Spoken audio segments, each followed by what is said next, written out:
سندھ میں ایک وڈیرا تھا بے انتہا کنجوس. گاؤں میں کسی آدمی کی بیوی کا انتقال ہو گیا. اب اس نے کہا کہ بیوی کے لیے تیسرا کروانا ہے اور ظاہر ہے پورے گاؤں کو دعوت دینی ہے اور سارا گاؤں آئے اور کھانا کھائے تو دیگیں اتریں. کم از کم ایک بچڑا تو چاہیے بھینس کا, یا ایک بھینس ہو جس کو ذبح کروں. گاؤں میں 200 300 400 لوگ ہیں تاکہ سب کھا لیں. اب بیچارہ اداس بیٹھا تھا, اس کے پاس پیسے نہیں تھے, غریب تھا. کروں تو کیا کروں, تیسرا آنے والا ہے, پیسے اس کے پاس نہیں تھے.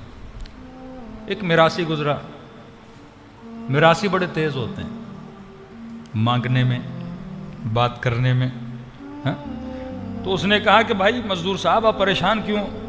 اس نے کہا بیوی کا انتقال ہو گیا ہے اور تیسرا کروانا ہے, لیکن پیسے نہیں ہیں, بچڑا کہاں سے لوں, گائے کہاں سے لوں؟ اس نے کہا گھبراتے کیوں, یہ وڈیرا جس کے پاس ہزاروں ایکڑ زمین ہے, اس زمین پہ اتنے بچڑے اتنی بکریاں کھڑی ہیں, جا کے بول دے ایک بچڑا تجھے دے دے. تو اس نے کہا وہ اتنا کنجوس, وہ اپنا بال بھی کسی کو نہ دے اور تو بچڑے کی بات کر رہا ہے, کہ سارے گاؤں کو پتا ہے.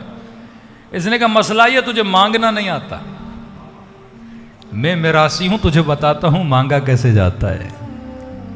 مانگنے کے لیے بندے کے پاس کیا ہونا چاہیے؟ ہنر چاہیے. 100 لوگ جاتے ہیں امام حسین کے پاس, کچھ کو 7 معجزے ہو جاتے ہیں. یہ نہیں کہ مولا کی اس کے ساتھ کوئی خاص دوستی ہے, کوئی بندے خاص طریقے سے مانگتے ہیں. قراتی کہتے ہیں میں امام رضا کے پاس گیا, میں نے ایک جملہ بولا جس سے مجھے یہ لگا کہ امام رضا مجھے عطا کر دیں گے, اور عطا کر دیا انہوں نے. تو آپ کے پاس مانگنے کا ہنر ہے کہ نہیں ہے, کہ خدا سے کیسے مانگا جاتا ہے؟ پھر کیوں معصومی فرماتے ایسے مانگو جیسے کوئی فقیر خیرات مانگتے. اللہ بھی دیکھتا ہے نا کہ مانگنے والا ایسے فارملٹی کے لیے کہ ربنا آتنا فی الدنیا حسنہ وفی الآخرۃ سے اللہ اکبر چلا گیا. اب فارملٹی کی دعا یاد کی ہوئی ہے, اب یہ نہیں پتا دنیا کیا ہے, حسنات کیا ہیں. اللہ سے جو مانگ رہا ہوں وہ جذبہ بھی اندر ہے کہ نہیں, عمل بھی اندر ہے کہ نہیں, محنت بھی ہے کہ نہیں, بس مانگے جا رہے ہیں. اکثر لوگ اللہم کل ولی کر حجت وسن پڑھتے ہیں, پتہ ہی نہیں ہم کیا پڑھ رہے ہیں, بس زبان چل رہی ہوتی ہے, دماغ کو پتہ نہیں ہوتا میں جو لفظ ادا کر رہا ہوں اس لفظ کا مفہوم کیا ہے. تو میراثی نے کہا چلو میں تجھے بتاتا ہوں کیسے مانگا جاتا ہے. لے گیا اس کو. اب وڈیرا اپنی زمینوں پہ کھڑا تھا. وڈیروں کے پتہ ہے مجھیں بڑی بڑی ہوتی ہیں, اور زمینوں پہ کھڑا تھا, دھوتی پہنی ہوئی تھی اور دیکھ رہا تھا اپنی زمینوں کو. تو اس نے دور سے بلند آواز سے اس مزدور کو لے گیا. اسے کہنے لگا تجھے نہیں پتا اس کا دادا کتنا سخی تھا. اب جب آپ کی کہیں تعریف ہو نا, آپ کے کان متوجہ ہو جاتے ہیں. برائی اور تعریف کہیں بھی ہو نا, آپ بزی بھی ہوتے ہیں نا آفس میں, کان آپ کے پیچھے لگے رہتے ہیں. تعریف ہو رہی ہے, خواتین کے اس میں کان بڑے تیز ہوتے ہیں.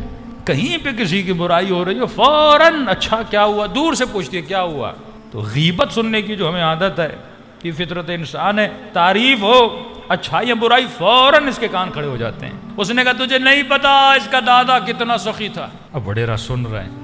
کہا اچھا, کہاں فلاں گاؤں میں ایک مسئلہ ہوا تھا, اس نے اتنے غریبوں کو گھر بنا کے دیے تھے. پھر کہنے لگا دادا تو اپنی جگہ, لیکن اس کا جو والد تھا, بابا تھا, وہ تو اپنے باپ سے بھی زیادہ سخی تھا. اچھا, میرے باپ کی بھی تعریف کر رہا ہے. کہ وہ کیا ہوا تھا؟ کہ بس ہمارے یہاں مسئلہ ہوا تھا, پیسوں کی ضرورت تھی, زمین پھنس گئی تھی, اس کے والد نے اتنی فلاں کی مدد کی. اب سارا جھوٹ ہی بول رہا تھا. اسے بھی پتا تھا میرا دادا کنجوس تھا, میرا باپ بھی کنجوس ہے. اور اس نے کہا بھائی یہ جو وڈیرا ہے نا, اس نے دادا اور بابا سے بھی زیادہ سخاوت ہے. تجھے نہیں پتا یہ کتنا سخی ہے. جب بھی کوئی اس کے پاس جاتا ہے, مجال ہے یا کسی کو واپس کر دے. اتنے میں یہ آ کے وڈیرے کے قریب کھڑا ہو گیا, سلام کیا, دعا لی. ہاں بھائی کیوں آئے ہو؟ کہ وڈیرا صاحب یہ بیچارہ غریب آدمی پریشان ہے, بیوی اس کی مر گئی ہے. میں نے کہا پریشان کیوں ہوتا ہے؟ جس گاؤں میں اس وڈیرے جتنا سخی آدمی ہے, اس گاؤں کے بندے کو پریشان ہونے کی ضرورت ہے. اب وہ کیا بولے میں سخی نہیں ہوں, وہ کیا بولے میرا دادا سخی نہیں ہے. یہ سیاستدانوں کے پیچھے جو چاپلوس لوگ ہوتے ہیں وہ اسی طرح تو مال نکالتے ہیں, جھوٹ بول کے مالک کی جیب خالی کر دیتے ہیں. اب اس نے کہا کہ کیا ضرورت ہے, کتنی ضرورت ہے؟ اس نے نہیں بادشاہ کچھ نہیں وڈیرے صاحب, ایک بچڑے کی ضرورت ہے. اس نے کہا بس ایک بچڑا؟ چلو یہ بچڑا کھڑا ہے, لے کر چلے جاؤ. تو ہمارے استاد کہتے ہیں کسی جھوٹے کو بھی جھوٹی تعریف میں سخی کہو, وہ سچ مچ سخی بن جاتا ہے. خدا تو ہے ہی سخی, وہ تو ہے ہی کریم. کتنا نادان انسان ہے جو سخی کو سخی نہیں بولتا. جو رحیم کو رحیم نہیں بولتا. تو یہ نیچر انسان ہے. تبھی فرمایا ایسے مانگو جیسے کوئی فقیر مانگتا ہے. یہ دعائیں مذاق نہیں ہیں کہ بندہ اگر بارش کی دعا کرے تو خدا بادل برساتا ہے. یہ مذاق نہیں ہے کہ اگر بندہ 70 مرتبہ کسی مردے پر بھی سورہ حمد پڑھے مردہ زندہ ہو جاتا ہے. پھر فرامین معصوم کا کیا ہوگا؟ تو یہ فرامی اس لیے ہے تاکہ انسان سمجھے جو میں مانگ رہا ہوں وہ کیوں مانگ رہا ہوں. صلوات پڑھے محمد و آل محمد.